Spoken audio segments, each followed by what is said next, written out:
प्रयागराज में माघ मेला चल रहा है और वहाँ पे शंकराचार्य अभिमुक्तेश्वरानंद सरस्वती पिछले कई घंटों से अनशन पर हैं और उन्होंने आरोप लगाया था कि उन्हें स्नान करने के लिए स्नान क्षेत्र तक उनके रथ से मेला प्रशासन ने जाने नहीं दिया और जहां पुलिस ने उनको रोका वहीं पर वो अनशन कर रहे हैं।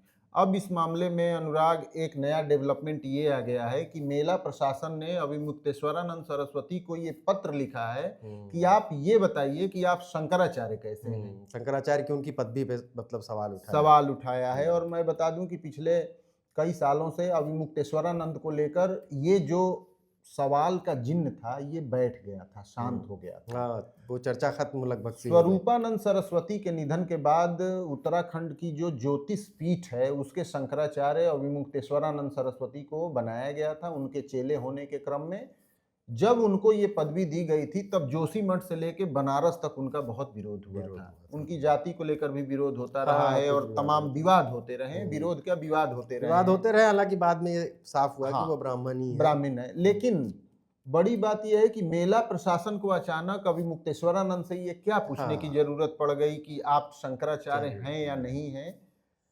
कुछ है इसकी मान्यता मिल चुकी है और ऐसा लग रहा है जैसे कि जिस तरीके से मुक्तेश्वरानंद भाजपा सरकारों पर वो हमले करते रहे। राम मंदिर के जब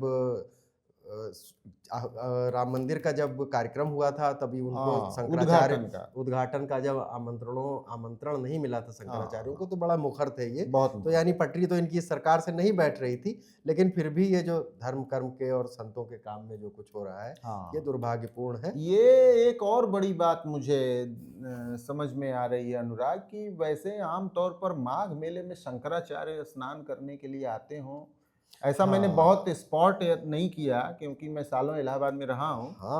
और कुंभ या अर्ध कुंभ में ही अखाड़े और शंकराचार्य इन सब लोगों का स्नान की चर्चा होती है, शाही स्नान या ये। लेकिन अब क्या कहें, इसकी इतनी प्रसिद्धि हो गई है प्रयागराज में स्नान की कि अब माघ मेला भी कमोबेश कुंभ जैसा ही दिख रहा है। बहुत भीड़ वहां नजर आ रही है।